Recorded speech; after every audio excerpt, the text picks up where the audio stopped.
He stood at the forward glass of the patrol cruiser and watched the stars pretend to be still. The Empire taught its officers that empty space was honest, that a quiet sector meant a quiet mind, that routine was safety and safety was loyalty. So the bridge crew moved with slow confidence, hands on cool metal, voices low, boots soft on the deck, a rhythm that felt like sleep with eyes open. Scanners hummed, vents breathed, the shift lamp glowed a steady blue, and the captain, an old man with steel in his spine and pride in his uniform, told them all to keep it simple, keep it calm, keep it imperial. Yet at the rear console a young cadet leaned closer to his screen and frowned. He was new, careful, hungry to do well. He did not want to disturb the water where he was only a small fish. But the static curled across his display in a way that did not look like true noise, not a cloud of broken dots, not a lazy wave, but a thin line that bent, paused, and bent again, the shape of a thought pretending to be accident. He blinked, he rolled his shoulders, he checked the filter, he whispered to the console. He did all the small rituals of a junior trying to fix a problem before it became a problem with his name on it. The line stayed, patient as a closed hand. He raised his voice, small but steady, and said to the captain that the scope was picking up interference. The captain did not even turn at first. He said the word routine again. He said solar hiss. He said distant pulsars. He said the ship's own heart throws sparks sometimes. And the crew smiled because that is what a crew does when the old officer comforts the room with old reasons. The cadet nodded because nodding is what keeps a young career from breaking. But he looked again and felt the strange, gentle pressure of being watched by something too far to see, as if the void itself had leaned 1 degree closer. The patrol route curved like a loop of wire around a cluster of cold rocks and a thin red dwarf. The Empire had mapped the place long ago and declared it unimportant, which was why it was given to patrol ships whose crews needed quiet hours to learn the difference between duty and boredom. They checked traffic logs and found only a freight barge 2 days out, a courier beacon asleep on a tiny moon, a research pod sending back dull numbers no one read. It should have been the kind of shift where nothing moved but time. The cadet told himself that. He counted breaths, he counted blinks, he whispered the code of conduct under his breath like soft rope tying his nerves to something steady. Still the static drew itself into a curve and then a second curve and then a gap. It was not a picture, not a word, but it felt like a finger tapping a table, soft, regular, not asking yet, only making sure someone was listening. He asked permission to recalibrate the forward array. The captain waved 2 fingers in a casual yes, and the cadet slid open a panel and bled power from one coil to the next. The ship vibrated lightly. The blue lamp flickered and returned. The console lines sharpened. The static did not vanish. It grew clean. It made a shape more clearly. A bend, a breath, a bend, like a heartbeat drawn by a hand that knew what a heart was. He remembered his grandmother, a woman who told stories with the lights off and the shutters closed. She used to say that legends are only warnings with soft voices. She used to talk about Earth, about black ships that moved like thoughts, about human engines that whispered to the dark and the dark whispered back. He had laughed then in the safe warm kitchen of youth. He had told her the Empire was strong, that humans were gone, that museums carried their bones and songs, and that a good citizen should not chase ghosts. Now the old stories rose like fog behind his eyes and the console line tapped again. He swallowed. He called for the sensor officer. The officer arrived with a thin smile and a thicker schedule. He took one look and told the cadet to relax. He told the captain the array was picking up thermal drift. He told the room that young eyes like to see mountains in mist, and the captain nodded because nodding is easy and calm is a tool. Still the cadet asked to run a cross-check with the dorsal ear. The officer allowed it because saying no to curiosity makes it louder. The dorsal ear turned. The hum deepened. The line from the top scope matched the line from the forward scope. 2 taps now. Then a pause. Then 2 taps again. The officer's smile thinned. He asked for logs. The cadet opened them. And they saw that 40 minutes earlier the same pattern had been faint in the noise and was now bright. Not bright like sunlight. Bright like a star behind a curtain. He felt the hair rise on his arms under the crisp uniform cloth. Across the bridge the quartermaster joked about the rations being cursed. The helmsman muttered that the map had not changed in a decade and would not change today. The communications tech adjusted a collar. The navigator checked fuel and pretended not to listen. Routine is a blanket. But it does not stop the wind. The captain finally walked to the rear console, not annoyed, not yet afraid, only carrying the weight of command like a stone in his pocket. He watched the line draw itself across the grid. He told the cadet to zoom out. He told the sensor officer to damp the ship's own static. He told the comms to ping the research pod and the courier beacon. The pings went. The pings came back. The world around them remained what it was, rocks and a red star and the long black river of quiet. But in that river something moved without moving, a shadow with no mass, a presence with no face. The captain said the right words, check again, confirm again, record, timestamp, alert the group. Leader on Channel 9, the group leader replied with a warm voice and a cool question. Is it a cloud? Is it a ghost? Is it a junior officer with a busy imagination? The captain said no with more softness than he felt. He said we will continue to observe. His eyes did not leave the line. The cadet felt the smallest tremor through the deck, a vibration too thin to be from their engines. He felt it in his teeth. He felt it in the small bones of his ears. The bridge lights did not flicker. The air did not shift. But the ship seemed to lean, not in space, in attention, like every panel and bolt had turned its face toward the same invisible point. He whispered to the console. He asked it to tell the truth. It told the truth in the only way it knew, with numbers that stepped instead of slid, with intervals that matched themselves, with silence that arrived on time like a visitor with manners. The sensor officer stopped pretending to be calm and sent a quiet flag to the fleet net, not an alarm, not yet, only a note tied to a feather. The message traveled across the thin mesh between patrol ships, and on 2 other bridges young techs frowned at the same elegant noise. The Empire did not believe in magic, but it believed in patterns, and this was a pattern that refused to call itself random. The captain asked for a visual sweep even though visuals see only what light admits. The forward glass showed a scatter of old light and cold stone. The cadet stared until tears burned the corners of his eyes. He blinked and the stars smeared and sharpened again. He saw nothing, he felt something. He thought of the classroom speech about sensor ghosts, about interference loops, about the many polite lies officers used to comfort officers. He thought of his grandmother's old voice saying if the dark taps, tap back. He slid 2 fingers along the sensitivity dial and the line on his scope answered with a third bend and a shorter breath. A conversation without words, a hello without letters. He said softly that the void is moving, no one replied. But the captain's jaw tightened. The helmsman set a tiny course correction that meant I am ready without admitting I am ready. The navigator brought up a projection of the sector and placed a pale circle where the pattern wanted to be. The circle was empty. That emptiness felt crowded. On the far side of the deck a petty officer cracked a joke about haunted ships. The laughter came late and thin. The comms tech tried a wideband hail, a formal imperial greeting sent in 3 frequencies. A ritual made of courtesy and threat. Nothing answered. The greeting moved out and died like a snowflake in an oven. The cadet swallowed again. He wished to be older. He wished to be younger. He wished to be anywhere but exactly where the universe had chosen him to stand. The sensor officer made a decision and keyed in an old code seldom used. The array cycled to a deep listen.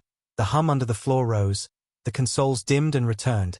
And now the line became a spiral traced so faintly you could mistake it for a smudge if your heart did not already know better. The cadet's breath caught. The officer muttered a word he had not said since academy nights full of whispered disobedience. The captain whispered the same word a beat later, Earth, not loud, not proud, like a name. Found on a grave in a place where no graves should be. He felt the ship itself hold its breath. Steel knows fear through the hands that touch it. The Empire did not publish the old files, but some fragments lived in the corners of the network like moths in a vault, spirals, gaps, hum, doors that open without moving, shadows that arrive without travel. He remembered the rumor that a human warship can be where it chooses without crossing the space in between. His palms went damp, he pressed them to his thighs. He told himself he was a good son of the Empire and that good sons do not chase the tails of dead stories. But the story had turned and looked back at him, and its eyes were not dead. The captain ordered a message to the flotilla commander, priority, sealed. He ordered the other patrol ships to tighten their net by a hair, not enough to look like fear, enough to feel like caution. He ordered power to weapons at silent readiness, not hot, not cold, balanced like a knife on a finger. The crew obeyed because obedience is the muscle memory of loyalty. Yet every motion had the slow, careful edges of people moving inside a church. The cadet's console picked up a faint delay in the pattern, a missing breath that felt deliberate. He typed a short sequence into the test channel, numbers only, a neutral hello. The pattern answered with a shift that mirrored his timing. The bridge fell so quiet that the sound of the captain's sleeve brushing his side could be heard. The sensor officer looked at the cadet with a new face, no longer indulgent, no longer irritated, something like respect, something like fear. The captain said, "Do that again." The cadet did. The pattern replied again. The helmsman stared at the forward glass like truth would write itself there if he stared hard enough. The comms tech reached for the long-range buoy and then stopped. Because this did not feel like a message to send. It felt like a confession to keep. The navigator whispered that the pale circle on his map was smaller now, and though it showed nothing, it pulled at his eyes like the center of a storm. The red dwarf to port threw a small flare and painted the rocks blood for a blink. The bridge lights seemed colder after. The cadet remembered the oath he had spoken on his first day in uniform. To see what is there and name it without fear. He understood then that fear is not the enemy of truth. Sometimes it is the signal that truth is near. He felt an urge to kneel and an urge to run. He stayed, because staying is the only way to see what chooses to arrive. The captain lifted his chin by 1 degree, an empire's worth of pride in that small motion, and said, "We will not fire unless fired upon. We will not flee unless flight saves lives. We will not lie to ourselves." He told the sensor officer to record. He told the cadet to keep talking to the pattern with numbers and kindness. He told the helmsman to hold course like a candle in a draft. And then the ship trembled once, not a shake, a sigh, and a darkness within the darkness ahead thickened like night poured into night. The pale circle on the navigator's map closed to a point and then became a line and then a plane that had edges where space should not have edges. The forward glass found nothing to show and yet showed less than nothing. A patch where stars refused to be seen. And the cadet felt an old kitchen story stand up inside him and walk to the front of his eyes. He did not say the word warship, his mouth would not make it. The captain did not say it either. But his hand found the rail and gripped. The sensor officer whispered that the noise was not noise anymore. The helmsman asked for permission to bow the ship by a fraction out of reflex. The captain said hold, and the void ahead breathed, not air, not wind, a slow deep change as if the black had learned to inhale. The cadet sent one last line of numbers, simple, respectful, and the pattern answered. By stopping, the most terrible courtesy, and the bridge felt smaller, and the stars felt farther, and the empire felt like a coat a size too thin against a winter it had forgotten existed. The captain drew a breath that felt like his first in years and said quietly that the flotilla commander should be told the quiet sector was no longer quiet. The comms tech sent the message on a wire of light that felt older than the empire and faster than fear. The cadet watched the blank patch ahead and thought, without wanting to think it, that sometimes legends do not return, they simply stop hiding, and when they stop, the ones who watch the silent watch must decide if they are brave enough to admit what they have seen. He was only a cadet. He was only a young voice in a small ship, but the void had tapped twice and paused and tapped twice again, and he had tapped back, and the night had answered, and now the quiet sector listened to itself, and found that quiet was only the sound a door makes before it opens. The patrol group tightened formation around the silent sector, ships drifting closer like nervous animals gathering near fire. Their lights glowed steady but their crews moved with unease, whispers spread on every bridge. Whispers that carried faster than orders. The cadet's report had been sent to the flotilla commander, yet no clear reply came, only a short instruction. Continue observation, maintain discipline, record all anomalies. The words sounded firm but hollow, like a stone with cracks inside. The cadet sat at his console, eyes fixed on the pattern that had stopped. The line that had once tapped with rhythm now lay quiet. But it was not gone. Quiet was worse than noise. Quiet meant it was listening, waiting, hiding. The captain walked behind him with measured steps, hands folded tight behind his back. He told the crew to breathe and stay sharp. But his voice was softer than before, the confidence chipped by something too large to name. Across the fleet small malfunctions began, not catastrophic, just whispers of weakness, lights flickering in corridors, comms hissing with faint static even when idle, engines humming with a low note no engineer could trace. The crews joked to mask it. But their eyes darted to the viewports. They knew machines do not grow nervous on their own. In the officers' mess of one cruiser, a junior officer repeated a story her grandfather told her, about black ships that appeared in silence, about human war machines that slipped between stars without travel. Others laughed nervously, called it bedtime nonsense. Yet their hands shook on their cups, because every child of the empire had heard some version of the tale, and those tales never ended with victory. Back on the lead ship's bridge the cadet's console blinked again, faint but certain. A new line, sharper than before. It came not in curves but in intervals, steady and precise. He whispered the count under his breath. 3 short, 1 long, 3 short again. It pulsed like a knock, his chest tightened. He looked at the captain. The captain stared at the numbers and said nothing. The sensor officer muttered that it looked like code, not imperial code, something older, simpler, universal. The navigator ran simulations and found no natural cause, no comet, no pulsar, no drift that could speak so cleanly. The bridge fell silent as they watched the knock repeat, like someone waiting at a door, refusing to leave. The flotilla commander finally broke silence on the wide channel, his voice rough and clipped. He ordered all ships to maintain weapons cold but ready. He warned no one to fire unless attacked.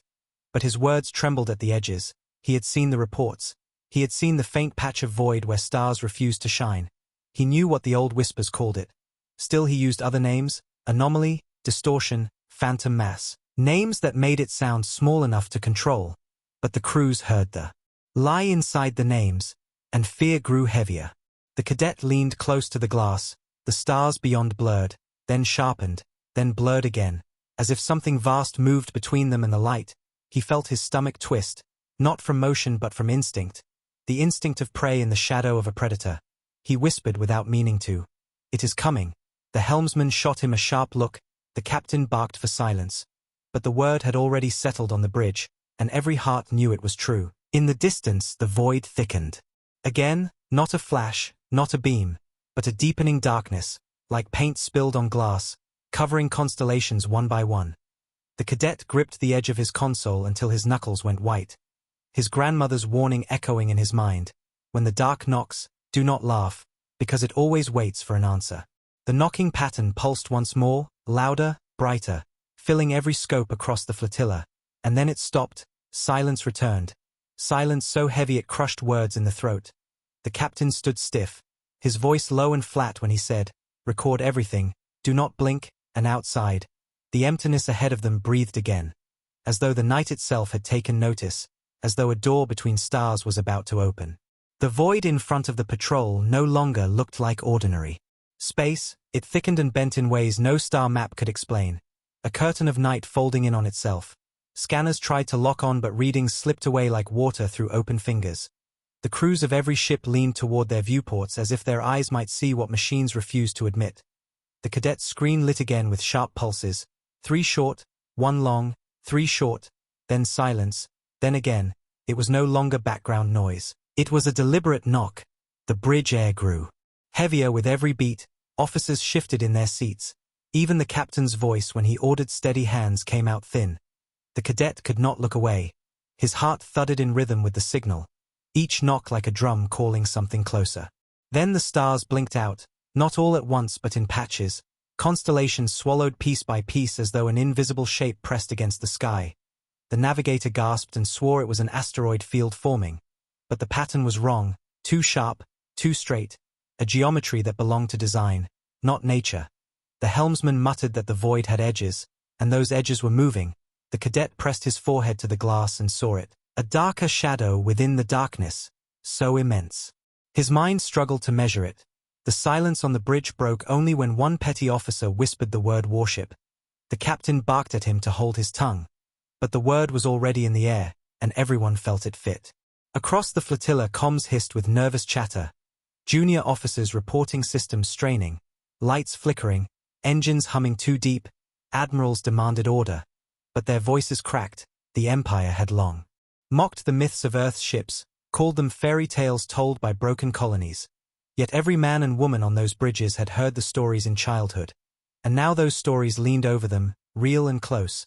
The cadet remembered his grandmother's voice saying black ships come from nowhere. Black ships come when you laugh at warnings.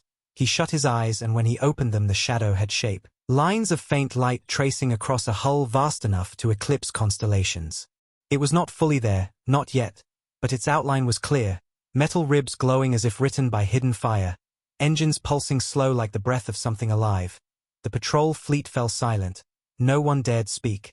The cadet's console recorded frantic numbers, impossible size, impossible density, impossible power, but all the figures told the same truth. This was no asteroid, no phantom, no drift of stars. It was a ship, and not theirs. Not imperial, not any design known in the galaxy, it was human, and it was waking out of nothing, one piece at a time, until the night itself bowed to its arrival. The darkness thickened until the stars themselves seemed to retreat, a patch of space folding, bending, and then snapping open like a wound in the night. Out of that wound came shape, not sudden, not quick, but slow and deliberate, a giant revealing itself inch by inch. The patrol fleet held its breath, no one speaking, no one daring to break the silence. The cadet's hands trembled on the console, his eyes wide as the scanner filled with readings that made no sense, size beyond measure, energy beyond record, density heavier than worlds. Every number screamed impossible. Yet there it was, a warship forming where nothing had been, its black hull shining like polished stone, its surface lined with faint rivers of blue light that pulsed like veins, each pulse rolling out across the void like a heartbeat. The captain stood stiff at the center of the bridge, his jaw set but his eyes betraying awe. He had served the Empire all his life, fought border wars, crushed rebellions, silenced pirates, but he had never seen anything that made his bones feel small. Behind him the sensor officer whispered that the hull was not just metal. It was layered, folded, as though space itself wrapped around it. The helmsman muttered that it moved like a living thing. The navigator whispered that the stars bent near. It bent as if afraid. Every voice was quiet, almost reverent. Fear and wonder mixing until the bridge felt like a temple. Across the flotilla the other ships fell into silence too. Comms that had buzzed with panic now dead. Crews staring at the same sight through different windows. Men and women who had mocked the old myths now clutched the arms of their chairs, sweat shining on their brows. Some crossed themselves with the signs of their own homeworlds. Others whispered prayers they had not spoken since childhood. No one had to say the word anymore. The shape in the void said it for them: Earth, human, legend, made real. The cadet could not look away, his heart beat too fast. His grandmother's stories played in his head. Stories of black ships that moved without moving. Ships that arrived from nowhere. Ships that spoke in thunder. He had laughed once, safe in a quiet home. But there was no laughter here, only the hum that grew louder. The hum that seeped into the bones of the ship, into the bones of the crew, until every soul felt it the way they felt their own heartbeat. The warship did not fire, did not move. It only stood revealed, a giant in the night, and its presence alone crushed the pride of the Empire. The captain finally spoke, his voice low but steady. He said, "Record everything, every line, every pulse, every second." He said, "No one will believe us if we do not return with proof." The cadet nodded. Though proof was already written in the fear that weighed down the bridge. The elder stories had stepped out of memory and into their sky. The Empire's worst fear had come true. An Earth warship had materialized from nothing, and nothing would ever be the same again. The warship floated in silence. Its black hull swallowing the stars, its glowing veins pulsing slow and steady like the breath of some ancient beast. The Imperial fleet surrounded it. Hundreds of ships armed with weapons strong enough to crack moons. Yet not one dared to move. The captains whispered orders for steady hands. The admirals shouted for discipline. But their voices shook. They had trained for rebellion, piracy, invasion, but not for this. No one had trained to face a legend made real. On the lead cruiser's bridge. The cadet stared at his console, his readings useless, the numbers climbing into infinity and crashing into zero again. His heart thundered in his chest. The captain gripped the rail so tight his knuckles turned pale. He wanted to believe the warship would stay still, that it was only watching, but deep inside he knew legends do not return to sit quietly. Then it happened. The glow along the warship's hull brightened, veins of light racing across its surface until it looked like the skeleton of a star. The hum deepened. No longer faint but rolling like thunder through metal, through bone, through the void itself. The cadet's ears rang. The lights on the bridge flickered. One officer screamed that the ship was charging weapons. Another shouted to fire first. The captain barked for silence. His voice drowned as the warship released its pulse. Not a beam, not a blast, just a single wave, invisible yet unstoppable. It rippled through the dark like a tide across the stars. Every Imperial ship shook. Engines coughed and died, shields blinked out, weapons fell silent, lights across whole fleets went dark. The great armada of the Empire became drifting husks in an instant. Silence replaced power. The bridge fell into shadow, only emergency lamps glowing dull red. The cadet clutched his console but the screens were black, dead. The helmsman shouted that controls were gone. The sensor officer whispered that the fleet was blind. Every ship was helpless.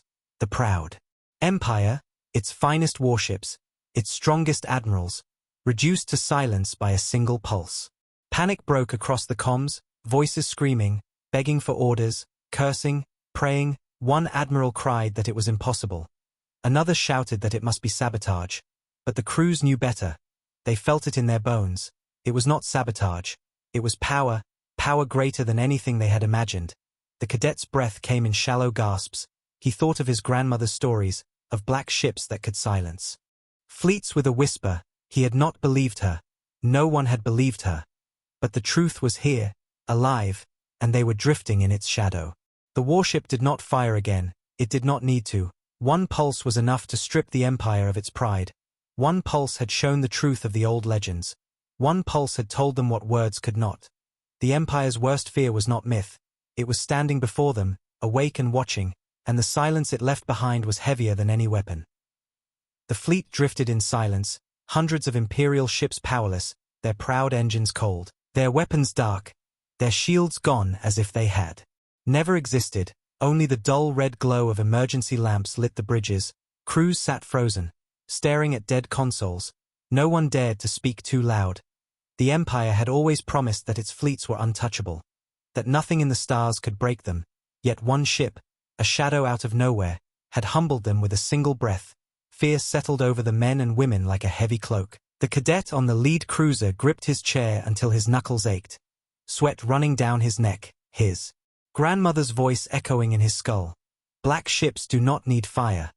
Their silence is louder than war. Then the hum returned, deeper than before, a sound that was not sound, shaking through the hull, through the marrow of bone, through the silence of space. Every ship felt it. Every officer stiffened. Every soldier clenched their teeth. The hum grew steady, a rhythm too perfect to be accident.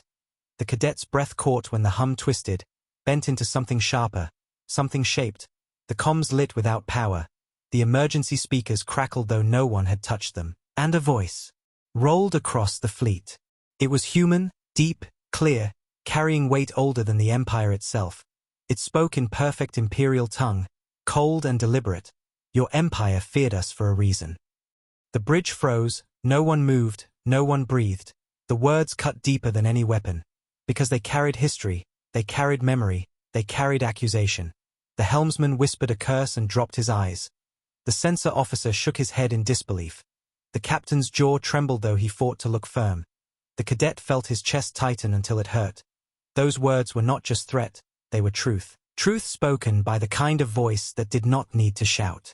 Across the fleet voices cracked over dead comms, admirals shouting in panic, captains begging for orders, soldiers whispering prayers. But the voice cut through all of them, steady as stone, unstoppable as gravity. The cadet's heart hammered as the warship's glow flared brighter, its veins of light running across its hull like fire under glass, and the voice spoke again, "We warned you once. You did not listen." On the bridge grown officers shook like children, some turned pale, some covered their faces. The captain gripped the rail so hard blood drained from his hands. The cadet whispered without thinking, "They are real. They are here." The warship loomed above them, silent after the words, watching, waiting, its presence heavier than whole fleets. Its voice still ringing in the ears of every soul. A voice that carried judgment, not anger, and the Empire knew its pride had shattered. Because the humans had spoken, and the stars themselves felt smaller after their words. The fleet floated powerless, hundreds of warships reduced to cold shadows in the dark. The echo of the human voice still rang inside every mind. "We warned you once. You did not listen." No admiral, no captain, no soldier could pretend it was a trick. The words had cut too deep, and silence pressed down after them like a mountain. Then the comm channels lit with chaos, admirals shouting over each other, captains arguing with crews, voices shaking with fear and fury. One demanded that they fire every missile. That pride demanded they fight. Another begged for calm, saying to attack was suicide. A third voice broke into tears, whispering surrender over and over. The fleet was no longer one machine. It was fragments breaking under weight. On the lead cruiser the captain tried to restore order, his voice stern, commanding silence, but the crew did not hide their fear. The helmsman muttered they were ants before a storm. The sensor officer whispered that even their strongest weapons were nothing. The cadet sat frozen, listening to the comms crackle with panic. He heard whole ships begging for orders, heard others swearing they would rather die than kneel. The Empire's discipline, the pride that had built its name, was unraveling. In the space of minutes, he clenched his fists and thought of his grandmother's voice telling him legends are not for laughter. They are for warning, and the warning had been ignored. Some of the admirals shouted to regroup, to form lines, to show the humans that the Empire still had teeth. Their voices rang with desperation more than courage. Others spoke of surrender, of lowering weapons, of bowing before power that could not be matched. One admiral screamed that kneeling was worse than death, that they must fight even if it meant nothing. Another whispered that to fight meant their families on the homeworld would burn with them. The fleet fractured along invisible lines. Pride against survival, rage against fear. The warship did not move, its black hull glowing with rivers of fire, waiting, watching, its silence louder than the shouting. Every Imperial officer knew one truth in their bones. Whatever choice they made, the warship's judgment would fall. Some prayed it would leave if they surrendered. Others prayed it would not notice if they stayed still. But none could deny the truth anymore. The myths were alive. The Empire's worst fear had come back from nowhere, and it was forcing them to choose. Between their pride and their survival, the cadet whispered to himself what no one else dared say aloud. This is how empires die, not with fire, but with fear. The warship stayed silent, its black hull stretching like a wall across the stars, glowing rivers of light burning faint but steady. The Imperial fleet drifted helpless in its shadow, powerless ships groaning in silence. The arguments of admirals and captains grew weaker, their voices collapsing under the weight of fear. On the lead cruiser, the captain gripped the rail, his jaw locked, but his eyes betrayed doubt. The cadet stared through the viewport, heart racing, knowing what everyone else knew but would not admit. No decision the Empire made could change what stood before them. Then the warship moved, not fast, not violent, but slow, deliberate, like a mountain deciding to breathe. Its hull brightened, the glowing veins flaring with power. A single pulse of light ran across its body, and the fleet trembled. Dead consoles sparked, powerless engines groaned. The sound of stress echoed through every hull. It did not fire, it did not strike. It only showed them what it could do, and that display alone crushed what pride they had left. Officers who had sworn oaths to never kneel dropped to their knees before dead screens. Captains who had shouted for battle fell silent. Admirals who had spoken of honor hid their faces in shame. The comms lit again, but this time the voice was not theirs. It was the warship's, deep, steady, heavy with judgment. Your pride is small. Your fleets are smaller. You feared us because you knew the truth. The words rolled like thunder through every ship. No one answered, no one dared. The defense officers who once mocked the legends now sat pale, unable to speak. The youngest cadets cried quietly in their seats. The Empire's arrogance cracked open, all its steel and fire laid bare as nothing before one shadow of earth. On the bridge the captain's lips parted as if to command, but no words came. He could not order surrender without shame. He could not order attack without madness. Silence was all he had left. The cadet turned to him, eyes wide, and whispered, "Sir, we are insects to them." And though the captain did not reply, his trembling hands said he knew it too. Across the fleet the proud Empire bent under truth. The warship had not destroyed them, it had not needed to. By standing there, alive and awake, it had broken their arrogance, and the Empire would never look at the stars the same again.